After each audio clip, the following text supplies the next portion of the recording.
저만 느끼나요? 오늘은 되게 은혜 받았어요.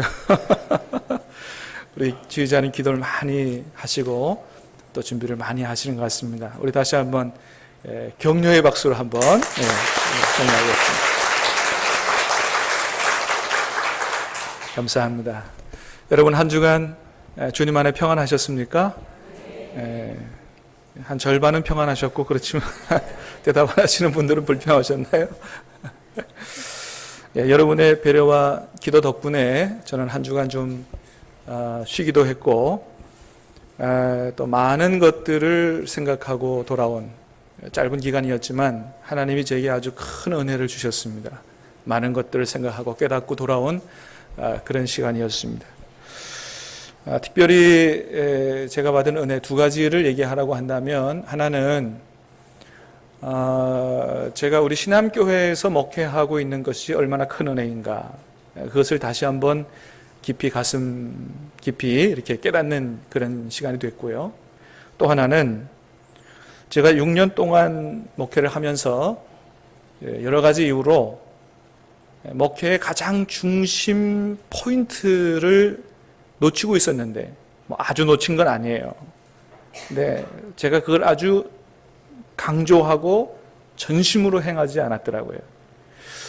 그래서 그 잃어버렸던 목회의 사역의 핵심 포인트를 제가 찾게 됐어요. 할렐루야. 그래서 너무 기뻐가지고 얼마나 기뻐 뛰며 즐거워한지 몰라요. 정말 하나님 앞에 감사하고 마치 길을 가다가 보석을 발견한 것처럼 너무 기뻐서 하나님 절대 앞으로는 이것을 놓치지 않겠습니다. 꼭 이거 붙들고 그렇게 주님께서 기뻐하시는 교회를 만들겠습니다. 그렇게 아주 간절한 기도를 올려드리는 그런 한 주간이었는데, 그게 뭔지 궁금하시죠? 안 궁금하세요? 궁금하면 500원 하려고 그랬더니 아무도 안 궁금해. 지금 말씀드려도 되지만 여러분 좀 기다려 주시기를 바랍니다. 왜냐하면 너무 중요한 건데 사실은 여러분이 다 아시는 거예요. 그래서 말씀을 드리면, 저는 하나님의 큰 은혜 가운데 아주 놀라운 진리를 깨달았는데, 핵심을 깨달았는데 말씀드리면 아유 목사님 그거예요? 그럴까봐. 그래서 제가 오늘은 말씀을 안 드릴 거예요. 그런데 하나님이 제게 깨닫게 하신 것을 앞으로 목회 현장에 그대로 적용하기 위해서 제가 올해는 내년 준비를 위한 목회 계획을 조금 앞당겨서 하려고 그래요. 그래서 장로님들과 함께 내년 계획에 대한 연말 당회를 조금 앞당겨서 그렇게 해서 하려고 그러고, 왜 우리 교회가 이런 교회가 돼야 되는지에 대한 세미나도 하려고 그래요. 그냥 하자가 아니고 정말 왜 우리 교회가 이런 교회가 돼야 되느냐에 대한 세미나도 하려고 그러고, 그래서 앞으로는 이를 위해서 전심으로 기도해서 정말로 그냥 교회가 아니고 정말로 주님이 기뻐하시는 교회, 그런 교회가 되도록 전심으로 매진하고 기도하고 그렇게 하려고 합니다. 여러분 함께 해주시기를 간절히 바랍니다. 분명한 거는 우리가 이런 교회만 되면 주님이 정말로 기뻐하시는 교회가 되고요, 또 이런 교회만 되면 주님만이 아니고 세상 사람들도 우리 교회를 너무 좋아하는 그런 교회가 된다고 하는 거예요. 그러니 그런 것을 제가 다시 한번 깊이 깨달았으니 얼마나 기뻤겠어요. 사랑하는 여러분, 하나님이 우리 교회를 향한, 또 우리 지역을 향한 하나님의 은혜가 풍성한 줄로 믿습니다. 주신 은혜도 풍성한데 앞으로 주실 은혜는 더 크고 더 위대하다고 그렇게 생각이 됩니다. 하나님이 앞으로 우리의 기도와 헌신을 통해서 우리 교회와 지역 사회와 이 시대에 보여주실 하나님의 놀라우신, 오늘 말씀처럼 놀라우신 하나님의 은혜를 기대하고 사모하면서 그렇게 믿음으로 저와 여러분이 함께 살아가는 그런 은혜가 있게 되기를 주님의 이름으로 축복합니다. 자, 오늘 우리가 읽은 말씀에도 우리 하나님의 놀라운 은혜의 역사가 기록이 되어 있습니다. 놀라운 은혜의 역사가 기록되어 있는데, 첫 번째는 뭐냐 하면 하나님이 엘리야를 아합 왕에게 보낸 것입니다. 하나님이 엘리야를 아합 왕에게. 자, 1절 말씀을 한번 같이 다시 읽어보도록 하겠습니다. 자, 시작. 길르앗에 우거하는 자 중에 디셉 사람 엘리야가 아합에게 말하되, 내가 섬기는 이스라엘의 하나님 여호와께서 살아계심을 두고 맹세하노니 내 말이 없으면 수년 동안 비도 이슬도 있지 아니하리라 하니라. 아멘. 엘리야가 아합 왕에게 가서 이제 내가 얘기하지 않으면 몇 년 동안 비도 이슬도 없을 거다 이런 얘기 했습니다만 자기 혼자 간 게 아니고 누가 보낸 거예요? 하나님께서 아합 왕에게 보낸 것입니다. 자, 여러분, 그런데 이 아합 왕이 어떤 사람이냐? 이 아합 왕은 북이스라엘 역사 중에서 수많은 19명의 왕들 중에서 가장 악하고 타락한 왕이 바로 아합이라고 하는 사람이에요. 얼마나 타락했느냐? 하나님이 성경에 보면 여러 왕들의 선한 왕의 기준, 또 악한 왕의 기준으로 세운 사람이 있어요. 선한 왕의 기준은 다윗을 삼았고 악한 왕의 기준을 누구 삼았냐 하면 여로보암, 북이스라엘의 초대 왕이 여로보암이라고 하는 사람을 악한 왕의 기준으로 삼았어요. 근데 이 아합 왕이라고 하는 사람은 어떤 사람이냐? 하나님이 기준으로 세운 이 여로보암의 행한 악한 일들, 우상 숭배하는 것들은 아주 우습게 여기는 사람이에요. 그런 건 가벼운 정도로 여기고요. 여로보암 왕의 뺨을 때린다 그럴까요? 하여튼 여로보암 왕도 쫓아가지 못할 만큼 악하고 타락하는 왕이에요. 저 시돈에서 바알이라고 하는 우상을 들여다가 온 국민이 바알 숭배를 하도록 했던 장본인이 바로 이 아합이라고 하는 사람입니다. 자, 그런데 그 아합 왕의 아내 이세벨은 한 수 더 뜨는 사람이었습니다. 어떤 일이 있었냐 하면 이 아합 왕이 자기가 갖고 싶은 땅이 있었어요. 바로 나봇이라고 하는 사람이 가지고 있는 포도원이었는데 이 땅이 너무 탐이 나는 거예요. 그런데 이 땅을 너무 갖고 싶은데 하나님의 말씀에 의하면 이스라엘 사람들은 조상으로부터 하나님이 주신 땅은 다른 사람에게 팔지 못한다. 이런 말씀이 있어서 나봇이 얘기하기를 왕이요, 죄송합니다만 왕이 아무리 많은 돈을 주고 아무리 좋은 땅을 줘도 하나님의 말씀에 근거해서 이 땅은 왕에게 팔지 못합니다. 죄송합니다. 하나님 말씀이 그렇다니 어떡하겠어요? 아합도 그래도 이스라엘 사람인데 그래서 갖고 싶긴 한데 안 되니까 막 전전긍긍 발만 동동 구르고 있는 거예요. 그걸 옆에서 딱 지켜보던 부인 이세벨이 아이고 이 사람아 남자가 돼가지고 그것밖에 그것도 제대로 처리 못하고 그러냐 이러면서 하는 말이 가만히 있어 봐요. 그러더니 나합이 사는 동네에 사람을 보내가지고 그 동네의 지도자들을 딱 매수합니다. 매수하고 재판을 열어가지고 이 나봇이라고 하는 사람이 왕을 모독하는 얘기를 들었습니다. 이렇게 거짓말하는 사람을 세워가지고 나중에 나봇이라고 하는 사람 돌로 쳐 죽이고 그 포도원을 꿀꺽 삼키는 아주 사악하고 아주 이 비참 아주 무자비한 이런 사람이 바로 이세벨이라고 하는 사람이었습니다. 그러니까 아합 왕이 다스리던 시대의 북이스라엘은 이스라엘 역사상 가장 악한 왕과 가장 악한 왕비가 다스리던 그런 시대가 바로 아합 왕이 다스리는 시대였습니다. 자, 그런 시대 그런 악한 사람들에게 하나님이 누구를 보내셨다고요? 하나님의 위대한 종, 위대한 선지자 엘리야를 보내시고 그 엘리야를 통해서 하나님의 생명의 말씀을 듣도록 하셨다는 거예요. 여러분 이게 얼마나 놀라운 은혜예요? 여러분 우리가 생각하기에도 이런 정도의 아합은 뭐 말씀? 하나님께서 그냥 천둥을 치든지 번개를 치든지 해서 그냥 그 자리에서 하나님의 심판에도 시원치 않을 것 같은데 하나님이 그러지 않으시고 누구를 보내셨다고요? 엘리야를 보내서 뭘 듣게 하셨다고요? 하나님의 생명의 말씀을 듣게 하셨다는 거예요. 근데 이게 한두 번이 아니에요. 말씀을 읽어보면 계속 하나님이 말씀을 보냅니다. 계속 주의 종을 보내고 말씀을 듣게 하고 그래서 나중에 이런 악한 아합 왕도 어떤 일이 벌어지느냐? 회개하는 역사가 일어납니다. 여러분 열왕기상 21장 말씀인데 스크린에 있는 말씀을 한번 읽어보도록 하겠습니다. 자, 시작. 아합이 이 모든 말씀을 들을 때에 그의 옷을 찢고 굵은 배로 몸을 동이고 금식하고 굵은 배에 놓으며 또 풀이 죽어 다니더라. 여호와의 말씀이 디셉 사람 엘리야에게 임하여 이르시되 아합이 내 앞에서 겸비함을 내가 보느냐? 내가 그 겸비함으로 내가 재앙을 저의 시대에는 내리지 아니하고 그 아들의 시대에야 그의 집에 재앙을 내리리라. 아멘. 이렇게 타락하고 이렇게 악한 아합도 하나님이 계속해서 말씀을 보내니까 나중에 어떻게 해요? 회개하고 하나님 앞에 겸비하고 그래 하더라는 거예요. 여러분 그러니 하나님께서 그에게 보낸 엘리야와 하나님의 말씀이 얼마나 큰 은혜냐는 거예요. 얼마나 큰 은혜냐. 그렇습니다 여러분. 여러분 뭐가 은혜요? 뭐가 생명입니까? 여러분, 하나님이 우리에게 주시는 말씀이 은혜요 생명인 줄로 믿으시길 바랍니다. 말씀이 은혜요, 말씀이 생명이에요. 여러분, 우리 손에 하나님의 말씀이 있지만 우리가 이것을 잊고 살아갈 때가 얼마나 많은지 몰라요. 뭐가 정말로 은혜냐, 뭐가 정말로 생명이냐, 하나님이 우리에게 주신 말씀이 생명이라는 거예요. 여러분, 그래서 우리는 말씀을 붙들면 살고 말씀을 놓치면 죽는다. 우리 여러분, 이것을 믿어야 됩니다. 사랑하는 여러분, 하나님의 말씀을 가까이 하면 먼저는 우리의 영혼이 살아나는 줄로 믿습니다. 영혼이 살아나요. 예, 이사야 55장 말씀을 한번 같이 읽겠습니다. 시작. 너희는 귀를 기울이고 내게 나와 들으라. 그리하면 너희 영혼이 살리라. 아멘. 귀를 기울이고 하나님 앞에 나와 말씀을 들으면 어떻게 해요? 영혼이 산다고 그랬어요. 예.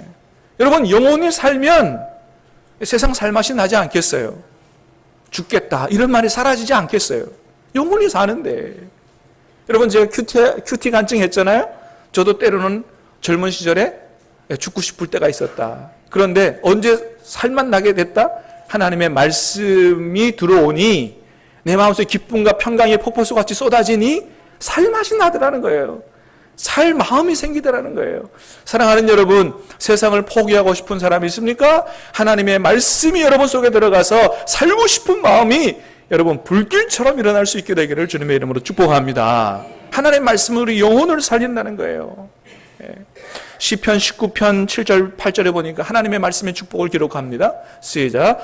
여호와의 율법은 완전하여 영혼을 소성시키며 확실하여 우둔한 자를 지혜롭게 하며 여호와의 교훈은 정직하여 마음을 기쁘게 하고 여호와의 계명은 순결하여 눈을 밝게 하시도다. 아멘. 하나님 말씀이 제일 먼저 주는 축복은 뭐예요? 영혼을 소성시키는 거예요. 하나님의 말씀을 가까이 하는 자마다, 묵상하는 자마다 영혼의 힘을 얻어요.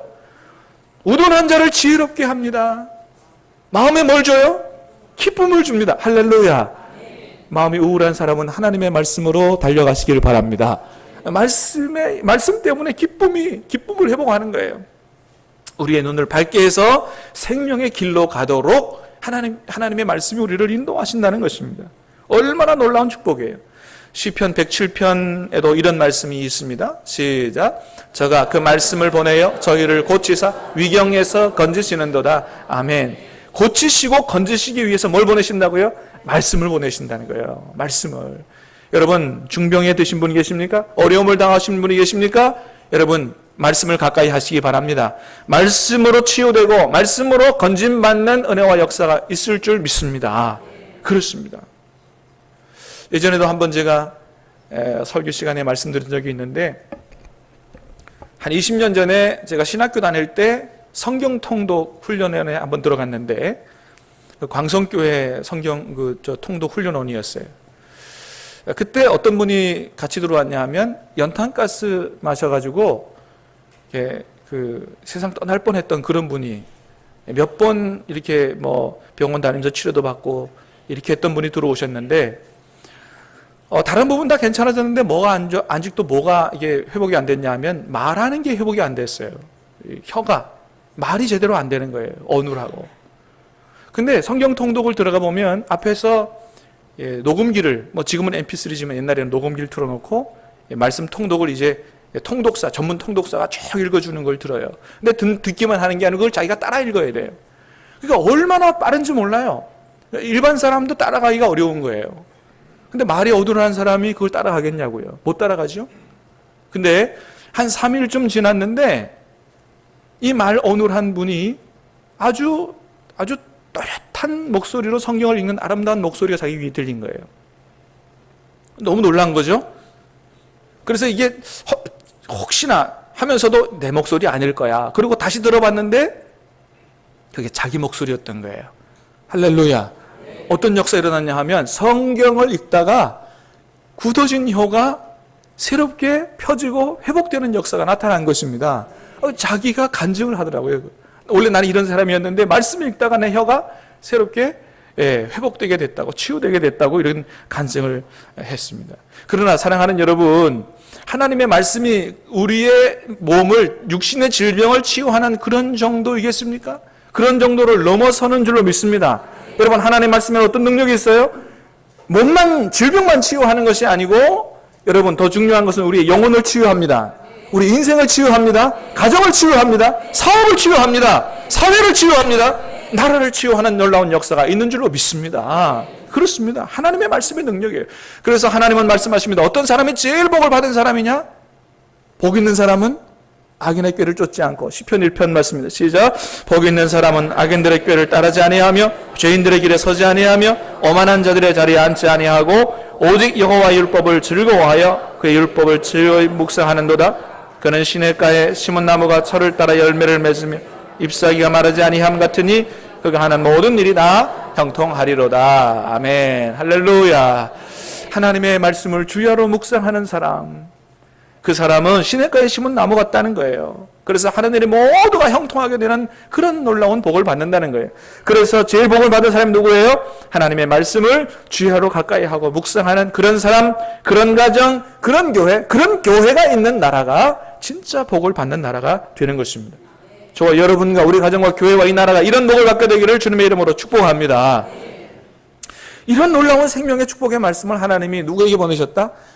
아합에게 보내셨다. 이 얼마나 놀라운 은혜냐는 거예요. 죽을 사람도 죽지 않고 말씀 붙들고 살라고 보내신다. 이게. 자, 두 번째. 하나님이 두 번째 주신 은혜는 바로 극심한 가뭄을 보내신 것입니다. 자, 1절 말씀을 다시 한번 읽어보도록 하겠습니다. 1절 시작. 길르앗에 오고 하는 자 중에 디셉 사람 엘리야에게 말하되 내가 섬기는 이스라엘의 하나님 여호와께서 살아계심을 두고 맹세하노니 내 말이 없으면 수년 동안 비도 이슬도 있지 아니하리라 하니라. 아멘. 자, 하나님의 말씀이 없으면 뭐도 없어요? 비도 이슬도. 수년 동안, 몇 년 동안 비만 없는 게 아니고 뭐도 없어요? 이슬도 없어요. 여러분, 비가 몇 년 동안 안 오면 어떻게 되죠? 그럼 농사 못 짓는 거죠. 근데 거기에다가 이슬까지 안 내리면 어떻게 되죠? 비가 안 내리면 이슬이라도 내려야 산천초목이 살아요. 근데 이슬까지 안 내리면 모든 식물이 다 말라 죽는 것입니다. 그러면 이것이야말로 국가적인 대재앙인 것이죠. 그런데 이런 국가적인 대재앙이 찾아왔는데 이것이 어떻게 하나님 주시는 은혜가 될 수 있느냐는 거예요. 왜 그렇습니까? 그것은 바로 바알 때문에 그렇습니다. 왜냐하면 그 당시 사람들이 섬기던 바알은 무슨 신이냐면 비와 풍요의 신이에요. 그러니까 하늘을 누가 관장하느냐? 바알이 관장하고, 비도 누가 주느냐? 바알이 준다. 이렇게 생각했어요. 그래서 당시 사람들이 바알을 하나님처럼 숭배했습니다. 근데 엘리야가 나타나서 뭐라 그러는 거예요? 아니라는 겁니다. 하늘을 관장하고 비를 주는 것은 바알이 아니고 누가 준다? 여호와 하나님이 주시는 거다. 하늘을 관장하시는 분은 하나님이요. 하나님이 비를 주시고 하나님이 우리를 살게 하시는 분이지 바알이 아니라고 얘기한 거예요. 그래서 내가 전하는 하나님의 말씀이 없으면 니들이 아무리 바르게 기우제를 지내도 비가 없을 거다. 이슬도 없을 거다. 하나님이 관장하시는 것이기 때문이다라는 거예요. 그래서 바알을 하나님이라 알고 섬기던 그런 이스라엘 백성과 아방 이런 사람들에게는 극심한 가뭄을 보내신 것이 하나님이 진짜 하나님임을 알게 하는 하나님의 은혜였던 것입니다. 여러분, 그렇습니다. 풍요로움만 축복이 아니에요. 오히려 세상의 물질과 풍요에 빠져서 하나님을 잃어버린 사람들에게는 그 부요가 사라지고 오히려 가난 가운데 처하게 되는 것이 하나님이 주시는 은혜라는 것입니다. 왜요? 그래야 하나님 앞에 돌아오기 때문에. 진정한 하나님, 진정한 생명이신 하나님 앞에 돌아오기 때문에. 여러분, 우리 주변에서 풍요의 축복을 받았을 때는 하나님하고 멀어졌다가 모든 것을 다 잃어버리고 나서 전부 의지 없어서 두 손 들고 옵니다. 이렇게 간증하는 사람들이 얼마나 많습니까? 사진을 하나 보여드릴 텐데 여러분, 저분이 누구신지 잘 아시죠? 한때 우리나라 대표하는 복음성가 가수 박정호 씨입니다. 지금은 장로님 되셨다 그러는데 살이 많이 빠지셨어요. 굉장한 거구셨는데 여러분, 이분에 대한 얘기를 잘 아실 겁니다. 이분은 우리나라를 대표하는 성악가 조수미 씨하고 선화예고하고 서울음대 동기 동창생이었다 그래요. 조수미 씨 대단하지만 우리 저 박정호 씨가 얼마나 대단한 분이냐 하면 서울음대 역사상 실기점수 올 A를 4년 동안 받은 사람은 저분밖에 없다 그래요. 그러니까 어떤 면에서는 조수미 씨보다 실력이 더 탁월한 거죠. 그래서 이분이 아주 촉망되는 그 성악가 후보생이었는데 이태리로 유학 가기를 앞두고 어떤 개척교회에서 선거대 지휘자를 모집한다는 소식을 듣고 그 교회에 가서 지휘를 하다가 거기서 성령 받고 방언 받고 예수님을 인격적으로 만난 거예요. 그리고서는 뭐가 가장 중요하다, 어떻게 살아야 되겠다, 어떻게 사는 인생이 가장 귀하다는 걸 깨닫고 자기가 유명한 성악가가 돼서 누릴 수 있는 모든 부귀 영화를 다 뒤로 하고 나는 하나님을 위해서 노래하는 그런 사람으로 살겠다고 생각하고 복음성가 가수의 길을 가게 된 것이죠. 그래서 복음성가를 이게 불러서 은혜 복음성가 불러서 많은 사람에게 은혜를 끼친 저분이 바로 박종호 씨인데, 그런데 이런 그도 가끔 세상에서 아주 잘 나가는 조수미 씨가 생각이 나더라는 거죠. 그리고 조수미 씨와 자기를 비교해 보면 나는 왜 이렇게 사나, 이런 생각이 들 때가 있더라는 거예요. 아니, 내가 어떻게 보면 더 뛰어난데 조수미도 저렇게 잘 나가는데 나는 왜 이렇게 사나. 자존심이 너무 상할 때가 많더라는 거예요. 그럴 때마다 하나님이 막 너무 미워지는 거예요. 하나님을 버리고 싶어지는 겁니다. 심지어 자기는 하나님을 막 버렸다 그래요. 근데 결국은 나중에는 하나님이 나를 안 버리셨다, 그런 간증을 하는데, 하여튼 간에 그러던 어느 날 모든 찬양 사역을 포기하고 다시 성악가의 길로 가기 위해서 이제 뉴욕으로 건너가서 오디션을 보려고 했는데 오디션을 앞두고 뇌출혈로 쓰러진 것입니다. 모든 것이 다 수포로 돌아간 것이죠. 그리고 병원에 입원해 있으면서 지은 노래가 하나 있는데, 찬양이 있는데, 그게 바로 뭐예요? 하나님의 은혜라는 곡이에요. 여러분 잘 아시죠? 나를 지으신 이가 하나님, 나를 부르신 이가 하나님, 나를 보내신 이도 하나님, 나의 나 된 것은 다 하나님 은혜라. 한량없는 은혜, 갚을 길 없는 은혜, 내 삶을 애워싸는 하나님 은혜. 나 주저함 없이 그 땅을 밟음도 나를 붙드시는 하나님의 은혜. 반주 없이 하려니까 참 어렵네요. 이 곡을 병원에 누워 있으면서 나를 지으신 분도 부르신 분도 보내신 분도 하나님인데 내가 하나님의 길을 떠나서 다른 길로 갔다 회개하면서 지은 노래예요. 여러분, 그렇습니다. 하나님이 우리를 만드셨습니다. 하나님이 우리를 부르셨습니다. 하나님의 자녀로 삼아주셨습니다. 그래서 우리가 세상에서 유명하진 못해도 영생을 누리며 바라보며 살게, 하나님의 자녀로 살게 된 것입니다. 여러분, 그렇습니다. 우리는 지금 하나님께서 지금 우리에게 주신 은혜를 알아야 됩니다. 하나님이 지금 우리에게 주신 은혜, 여러분, 뭐가 가장 큰 은혜예요? 부자 되지 못했어도, 출세하지 못했어도 우리가 예수님 안에서 구원받은 것입니다. 할렐루야. 예수님 안에 구원받아 하나님의 자녀가 되고 영생을 바라보는 삶의 사람으로 하나님께서 우리에게 은혜 베풀어 주신 것입니다. 그래서 이 은혜를 깨닫고 이 은혜를 누리며 이 은혜를 감사하며 살아야 됩니다. 여러분, 한때는 박종호 씨도 이 은혜를 감격하며 믿음으로 잘 살았어요. 그런데 어떻게 해요? 잠시 한눈을 파는 거예요. 잠시 세상을 보는 거예요. 세상과 자꾸 나를 비교해 보는 거예요. 그러다 보면 어떻게 해요?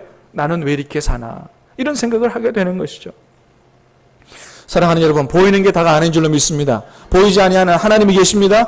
하나님이 우리에게 주시는 영원한 세계가 있는 줄로 믿습니다. 여러분, 그래서 우리는 예수님 바라보고 살아야 됩니다. 예수님 바라보고 살아야 세상의 유혹을 이기고 주님의 백성으로 든든하게 서서 살 수 있는 것입니다. 그래서 여러분, 십자가에 달리신 주님이 바로 우리의 믿음의 주요, 우리를 온전케 하시는 분이세요. 히브리서 12장 말씀을 같이 한번 읽겠습니다. 히브리서 12장 말씀 시작. 믿음의 주요 또 온전하게 하시는 이인 예수를 바라보자.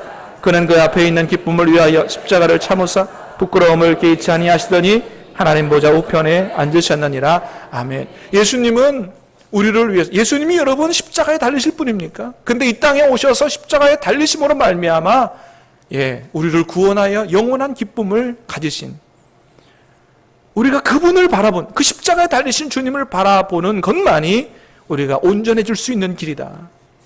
그런 의미에서 주님만이 바로 우리의 믿음의 주에 온전하게 하시는 분이다 말씀하십니다. 여러분, 그렇습니다.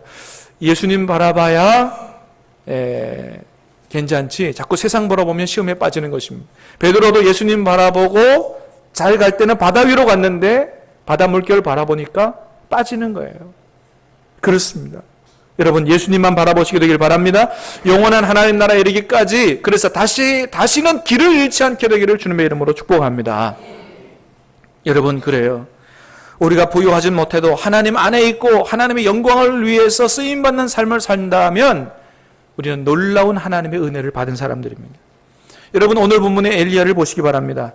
엘리야도 물질적인 풍성한 축복은 받지 못했습니다. 여러분, 엘리야가 어떻게 살았어요? 호화로운 집에 그렇게 산 게 아니고 그릇 내가에 가가지고 까마귀가 날라다 주는 그런 떡과 음식을 먹고 살았습니다. 하루에 몇 번 먹었다 그랬습니까? 아침 저녁으로 2번 먹었다 그랬어요. 세 끼도 아니고 2끼 먹었어요. 얼마나 배가 고팠겠습니까? 여러분, 까마귀가 물어다 주는 음식이 얼마나 많았을까요? 그러니까 얼마나 배고팠겠냐 말이에요. 여러분, 가만히 보면 하나님이 귀하게 쓰시려고 하는 분들은 다 광야를 체험하게 하시는 것 같습니다. 모세도 엘리야도 예수님도 다 광야 학교 출신이에요. 모세 40년 동안 광야에 살았습니다. 여러분, 엘리야도 그리시네가에 가가지고 광야 같은 이런 시간들을 보냈습니다. 예수님도 공생애 시작하시기 전에 40일 광야 시험을 당하셨습니다. 여러분, 다시 말하면 위대한 선지자 엘리야. 여러분, 엘리야가 어떤 선지자예요? 한번 기도했더니 불도 내려오고 3년 동안 안 오던 비도 내려오고 450대 1로 싸워가지고 승리하는 이런 위대한 선지자가 엘리야예요. 근데 그런 위대한 선지자 엘리야가 처음부터 태어났느냐? 아니라는 것입니다. 이런 광야의 훈련을 통해서 그렇게 450대 1 바알 선지자하고 목숨 내놓고 싸울 만한 담대한 믿음이 광야를 통해서 만들어졌다는 거예요. 여러분, 갈멜 산상에서 450대 1로 싸우면서 기도 대결했을 때 엘리야가 전혀 두려움이 없었겠어요? 450대 1로 싸우다가 기도해보자. 누가 정말로 하나님인지, 누가 정말 참신인지. 근데 만일에 하나님 앞에 기도해가지고 하늘에서 불이 안 내려오면 어떡하죠? 이런 염려는 전혀 안 했을까요? 만일에 불이 안 내려오면 어떡합니까?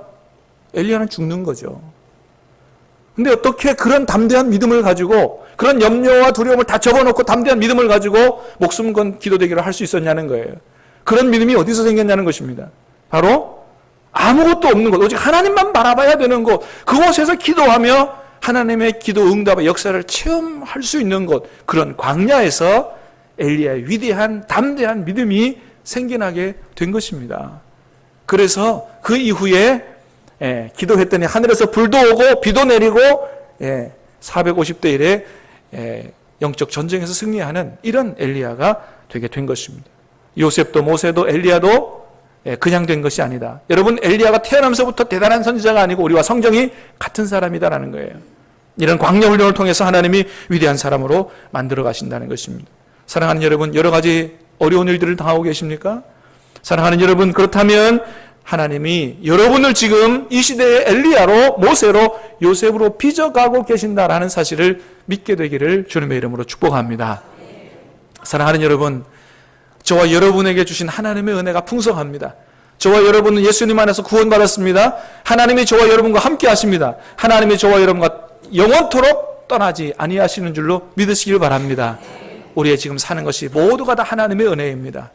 날마다 이것을 깨닫고 누리며 감사하며 살 수 있게 되기를 주님의 이름으로 축복합니다. 우리에게 임하신 하나님의 은혜를 다 같이 찬양하도록 하겠습니다.